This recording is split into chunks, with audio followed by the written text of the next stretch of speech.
For the past few years, we've all heard that the market has been stagnant. But maybe now, as we enter 2025, the market isn't actually as frozen as a lot of people think. So the question is, which cities are starting to thaw and why does it matter for investors? In today's episode, we're exploring emerging data that shows how some markets are beginning to heat back up right when everyone else thinks real estate is on ice.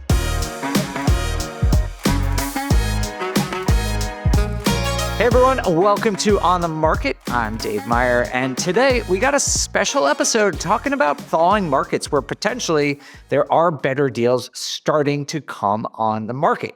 We're talking about gems that might be overlooked in markets that have really strong fundamentals. To talk about this today, we have our in-house data guru, Austin Wolff, who's been digging into the numbers to find these hidden opportunities. Austin, great to have you on the show. Thanks for being here. Great to be here. Thank you for doing all the homework for Kathy and I so that we can just benefit off of all of your great research. We appreciate it. You're welcome. And as I alluded to, we also have Kathy Fecky joining us today. Kathy, thanks for being here. Oh, this is one of my favorite topics, so I'm excited. Thawing markets is your favorite topic? Just markets, just hot markets where the best place to invest is. You know, I'm all about it. Yeah, well, good. We're going to have a fun conversation. And Henry Washington was supposed to be with us, but he is on a cruise celebrating his 10th wedding anniversary. So congratulations to Henry and his wife on their anniversary. Some well-deserved time off, and we'll have him back on the show soon. But the plan for today is, as I said, Austin's done this research. He's going to walk us through the data, and then each of us is going to pitch a market we think is in the midst of thawing out a little bit and might have some new opportunities, but have good long-term fundamentals. Because as I think Austin's going to tell us, there's kind of this interesting dynamic going on in the market right now where some of the markets that have really good traditional indicators of strong markets are the ones that are quote unquote thawing where there's more deals on the market, which can be a little bit confusing, but we're going to help you make sense of all of it here today. So let's jump in. So Austin, what has been the market situation where it's felt so stuck and difficult to find any momentum in? Like what has led to that situation? Yeah, historically over the past 2 years, active listings have been down across the board in the United States.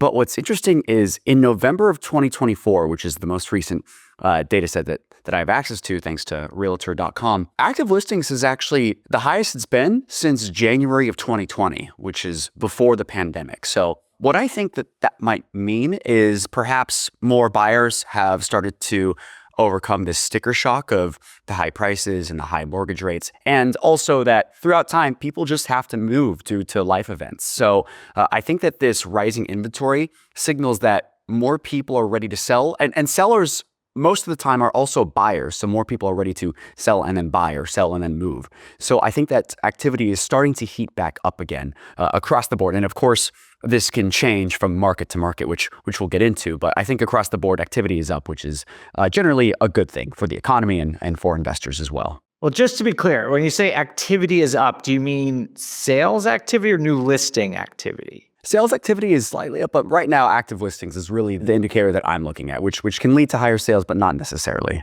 Okay, because I think the key thing here, though, is when we talk about some of these markets is that active listings can go up because there's more people selling or because there's less people buying, right? So I just want to make sure when we're talking about these markets that, and everyone listening should pay attention to that, because just think about that for a minute. Like active listings just measures how many products are on the market for sale at any given point.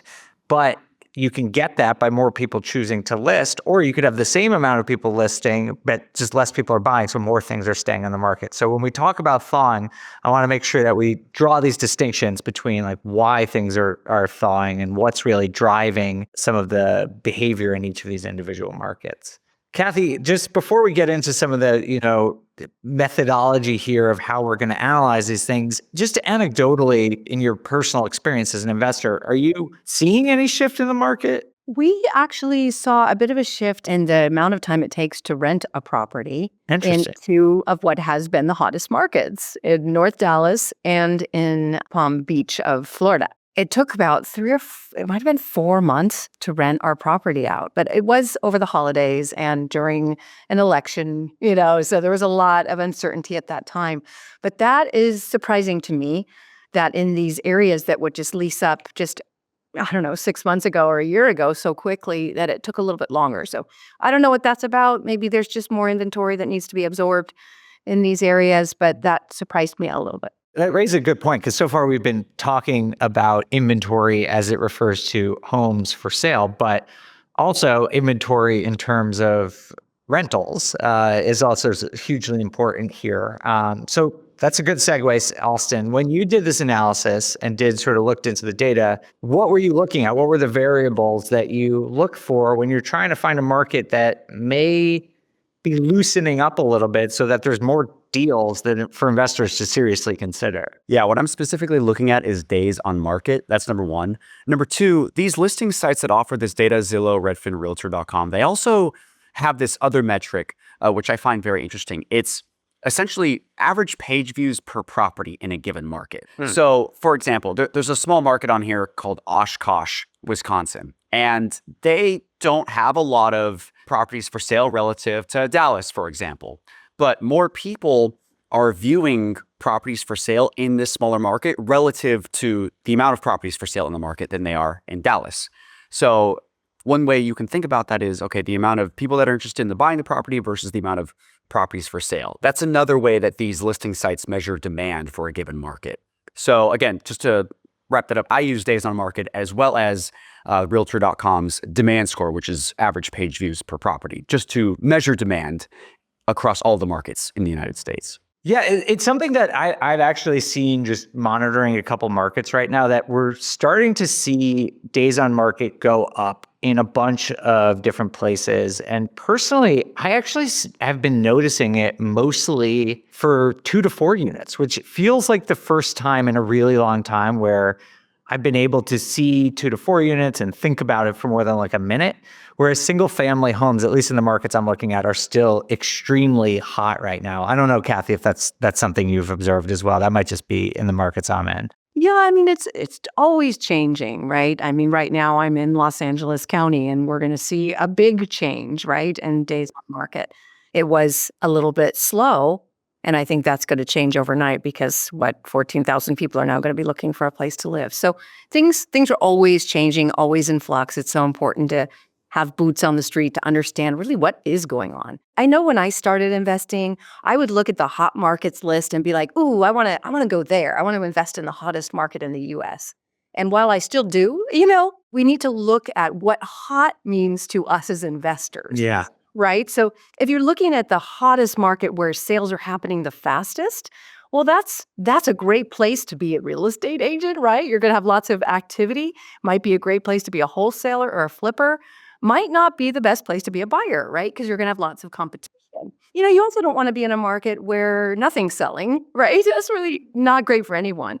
So kind of finding that balance of hot, but not too hot, just nice and warm. Totally. Right? Yeah, I mean, I think about that a lot. I invest in a couple of long distance markets now, and I don't want to be in a place where things are only on the market for a couple of days. Yes, you're probably going to get more appreciation there, but that doesn't work for my strategy. I don't have an advantage in that market. I have a disadvantage in that market. And so it doesn't work very well for me. I'm here right now visiting a market where I put out an offer 2 weeks ago and they let me come visit it before signing an offer. Like that's how it used to be. It's been quite a long time since I've been able to do something like this. But for me as an out-of-state investor, like that's the kind of market I look for. And so just keep in mind, we're talking about thawing in terms of deals opening up. Yeah. It doesn't necessarily mean that they're going to be super abundant. It doesn't mean that the market is ice cold. It just, at least to me, means that there's some semblance of balance in the market where buyers and sellers do what they should be doing, which is having some dialogue, and that there's a balance in any sort of negotiation or discussion of price. Yeah, like one example is the number one market on this list is Springfield, Massachusetts. And there's hardly anything on the market. And so if you're a seller, well, that's really in your favor. If you're a buy and hold investor like you and me, then you're looking at taxitution. Yeah. That's fun to say, by the way. Not Massachusetts, but taxitution. It's a high tax state, so it's a tough place to do business. And when you're in a long-term buy and hold, you're doing business for a long time in that state. So again, there's so many more factors to look at, and always, as usual, know your strategy first.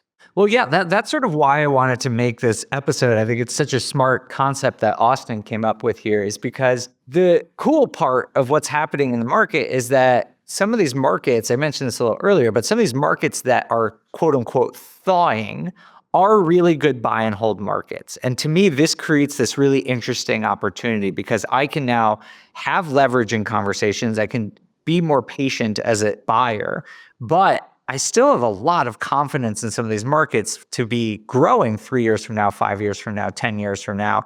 And for me personally, I don't really care if it's the fastest growing market in 2025 or in 2026. I want it to be in the top quarter of fastest growing markets over the next 10 years consistently. Like that's what I would look for.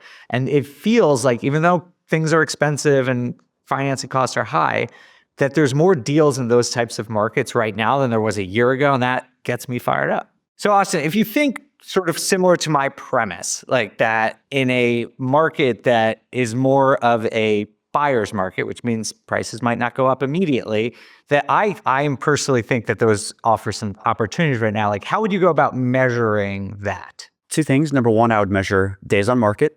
Number two, the listing sites, they offer the average page views per property. So how many people are viewing these actual properties for sale relative to the amount of total properties for sale. And we see in the Midwest and the North Atlantic that the amount of page views per property is higher there than it is in the South and the Southwest. And what I find interesting is there are a lot of markets in the South and Southwest that have really strong fundamentals. There's markets in Florida, markets in Texas, we have Phoenix as well, that have seen a high number of days on market and low page views per property. They are essentially buyers markets right now, which is really good for us because, again, a lot of great markets with great fundamentals as of right now have started to become buyers markets. It might be a little bit easier now to find deals in these good markets with these solid underlying fundamentals. Yeah, I agree. I think the caveat, I don't know, maybe I'm wrong about this, but I would want there to be higher days on market, not because there's a reduction in demand, but because there's an increase in supply. I don't want to see a decrease in demand in any market I represent. If there's an increase in supply, to me, that's just the market stabilizing. We've had such low supply for so long that seeing an increased supply, that's just normal. That's just going back to healthy. But if I start to see supply going up and demand going down, that would worry me a little bit personally. I don't know if you looked at that at all, Austin. Yeah, I took supply into account as well when I was coming up with this list of buyers markets with good fundamentals. First of all of these markets did have an increase in supply as well as an increase in the number of households and an increase in the number of jobs.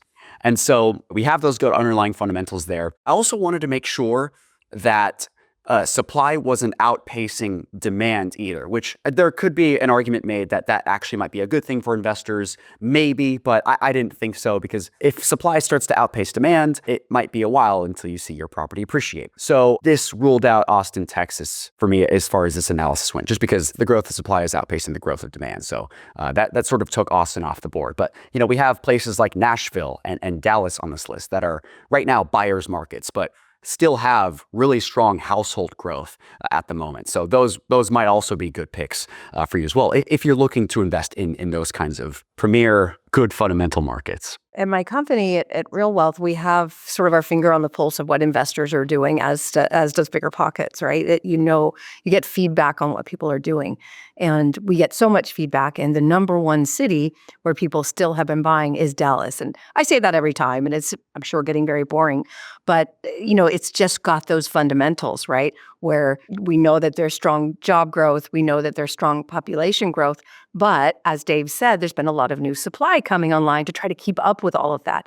So as long as you know that it's a buyer's market, which means you have less competition, you can negotiate a better price in a hot market as far as fundamentals and the economy, but you have this blip, where you get a little bit of a discount, or at least you're not seeing prices go up quite as quickly. The flip side is, like I said, it might take a little bit longer to rent because of that increased inventory. But if you're looking over the long term, it's going to all work out. I'm not upset that it took 3 months to rent my Dallas property because I know what's coming. And I know that this extra supply is eventually going to, be absorbed. Yeah, I generally agree and have a similar philosophy. Like, buy a good asset now and place with high demand. 10 years from now, you're not going to regret it.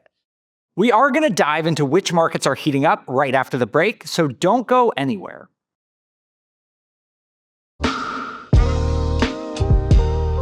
Welcome back to On the Market. I'm here with Austin and Kathy talking about thawing real estate markets. All right, enough methodology and philosophy here. Austin, lay it on us. What was the first market that came up? Using your calculations, what was the number one market? Yeah, I would say number one is relative. If we're just looking at total job growth as our benchmark number, Dallas, Texas would be number one. Speaking Kathy's language. Yeah. Absolutely. Yeah, 12% job growth over the past 5 years is crazy, especially for a metro of that size. One of the largest metros in the United States grew at an outstanding number. And right now it's a buyer's market, so it might be a good time to get in there. Another market that I want to mention is Nashville and Phoenix. Relatively the same thing, greater than 10% job growth over the past 10 years. Right now it's a buyer's market. But then I went a step further. I wanted to see which markets were a little more affordable for, let's say, the rookie investor. Which markets had a median price lower than the national median of $420,000 that still had good fundamentals. They're not going to have as good fundamentals as Nashville or Phoenix or Dallas. So I sort of took the foot off the gas in terms of growth metrics while being able to trade off affordability. We get metros like San Antonio, New Braunfels. We get Oklahoma City. There's a market in Alabama called Auburn that I don't know much about, but I think I'm going to start researching more into it. And Bowling Green, Kentucky, which is about an hour and a half outside of Nashville, which is also interesting that I would like to personally look at. But all of these markets that I just mentioned, they're about $250,000 to about $300,000 in terms of their median price. You're going to get properties that are more expensive, less expensive, but these have still solid fundamentals. They're growing. They have been growing. And right now they're currently buyer's markets. So those ones are the ones that are most interesting to me at this current moment. All right. Well, Kathy, I was going to ask you, but I know you're in on Dallas, but what do you make of some of the other ones Austin mentioned? Yeah, it was really funny because right in my own neighborhood, Thousand Oaks was on there and Oxnard. Really? My eyes just like glaze over California when I'm looking at any of these. 100%. But it was kind of like, I agree, because when you have a big city like LA, where it's getting more and more expensive because there's just not enough space to bring on more supply, it's hard. So, people have to move out into the suburbs. So if you compare LA to just an hour away, it's still somewhat commutable, difficult in LA, but it's commutable. But I thought, comparatively, it is somewhat more affordable in Thousand Oaks. It might be $1 million for a house instead of $2 million. The problem is it's California, like you said, and the wildfires terrify me. I live here, I own property here, and it is scary all the time. And now insurance is going to be out of control. So even though it could make sense, it's still not something I'm willing to do. But if you are concerned about that, we've talked about this on past shows, then you want to probably be in the Greater Lakes area, because when I interviewed the CoreLogic person in charge of climate change, he said that was the least affected. And I don't think anyone in Cleveland's going to be upset if it gets a little warmer there. Right? Right.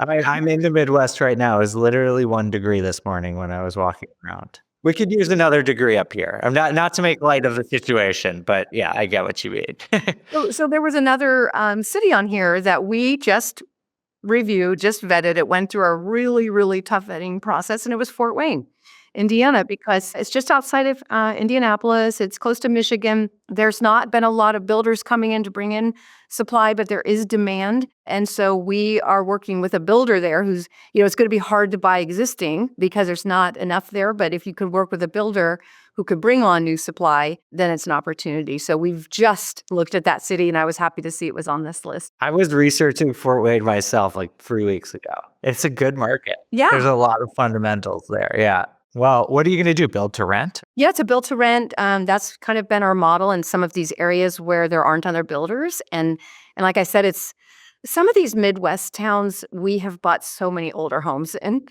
all over Ohio, Detroit, Indiana, and Pennsylvania for sure. You've just got to know when you buy an older property, you're going to have higher CapEx. That's the bottom line. It's just old stuff, right? It's like the difference between buying an old car and a new car. You're going to have more problems. And I'm just at a stage in life where I don't want those problems. Build me a new one. My tenants are going to love it too. We're not going to have to talk to each other, right? They're going to have a nice house that works, and I'm going to get my income. That's my thing. Yeah, I agree. Even, in Denver, I've bought a lot of old properties. They can be a pain in the butt, but I would caution people against looking this is a tangent, at the year built, but really the year the thing was fully remodeled. Like I was in Yes. one earlier today is 1890. Someone bought in 2002, gut rehabbed it. So really, it's a different situation, but that is 100% the challenge in the Midwest is, at least for me, is trying to find something that's going to be relatively low maintenance for my style of investing. I want to give one tip there. One tip on renovation. This happened to us in Chicago, where we bought properties that were renovated, but they weren't done with proper permits. So the new owner, again, this is Illinois, this is Chicago, it may not be like this anywhere, even though the new buyer came in and bought it and didn't know about that, Yeah, you have to remedy it. they had to remedy it. It'll cost them a lot of money. So if you're going to do that, just check with the city that it was done with permits. We still have a few more markets to cover, so stick around. We'll wrap up our discussion and share some tips for turning data into real investment strategies right after this.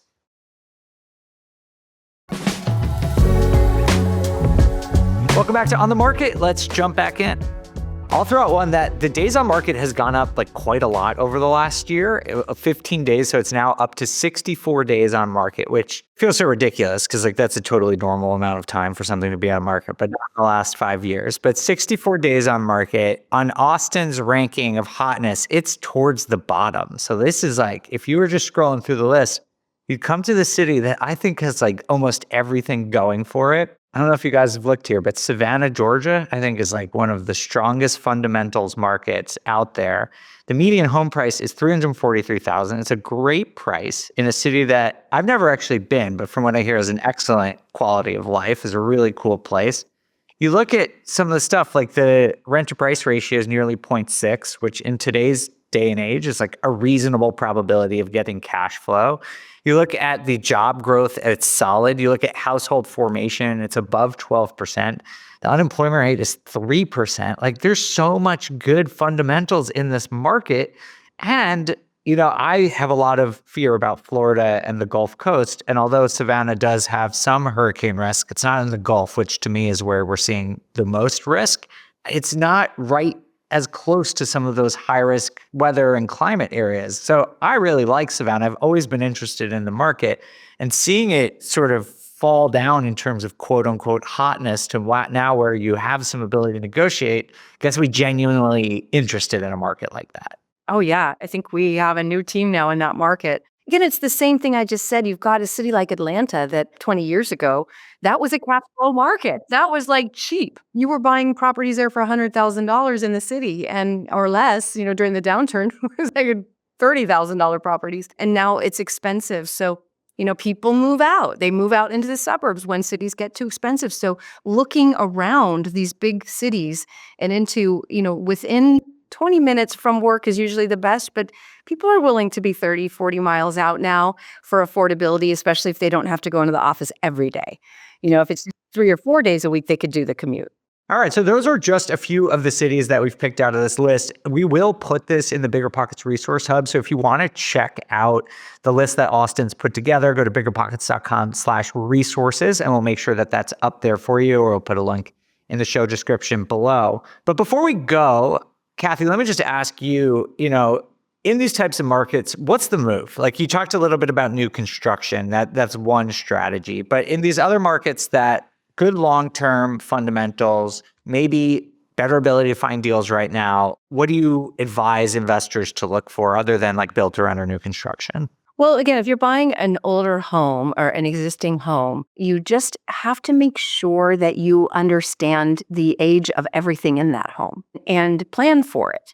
So if you get a great deal on a property because you negotiate with the seller and say, I know this roof is going to be replaced in a few years, and I know this HVAC is too, so therefore I want this discount because I'm going to have to do it. That's negotiating. And you can't do that kind of negotiating in a hot market. That was the thing that was so hard to watch new investors not even in some cases be able to do an inspection. It's like, no, we've got 100 offers on this, no inspections. And then you're just dealing with something you don't understand. So I have no problem with buying older homes as long as you understand the condition of everything in that property, what it's going to cost you to replace it, because you will have to replace it eventually. Will that extra expense come back to you in some way? Is the value of the property going to go up as a result?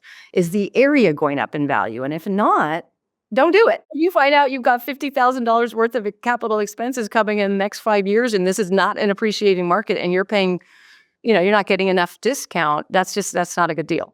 Yeah, absolutely. And I think especially in these kinds of markets, to me, I would want to find B plus A kind of neighborhoods. Yes. Because there's increase in supply, what usually happens is the areas that are, secondary, tertiary, they don't have to be bad neighborhoods, but they'll take longer to recover once things start to come back up. If you can find something where you can negotiate in a really prime neighborhood, it's really, I think it's low risk. Nothing is without risk, but I would not be concerned about a market, quote unquote, cooling if that means that I get to negotiate for an A neighborhood. Like, to me, that's kind of the best situation because I'm waiting 5 to 10 years and I have very little concern that my properties are going to be in demand 10 years from now. Whereas sometimes in some of these markets where they're building new subdivisions or you're just looking for a deal or a cheaper deal, you buy somewhere that could appreciate, but it's more of a gamble in my mind, especially if you're an out-of-state investor. Like for me, when I go to a new market, I'm not as big of an expert as everyone. Like my agents are great, my property managers are great, but I want to just take the layup. Like find me something that's super easy. That's just like, I know this is great and I'm not going to have to worry about it. That's my best advice. You don't have to be an Olympic champion. That's exactly how I'd use Austin's report, is look at what areas are normally hot, but they're loosening up. There's more inventory, and now you can get into a better neighborhood. Yeah, 100%. That's how you use the list. All right. Well, Austin, thank you so much for doing this research. Again, you can check it out on biggerpockets.com/resources. And Kathy, thank you so much for coming and lending your expertise. For both of you, both in the LA area, very glad to hear that you're both okay, and our sympathy and hope goes out to everyone who was impacted by all the terrible fires in their area. So hopefully you and your neighbors are on the road to recovery. We are. Thank you. And thank you all so much for listening. We appreciate you, and we'll see you for another episode soon of On the Market.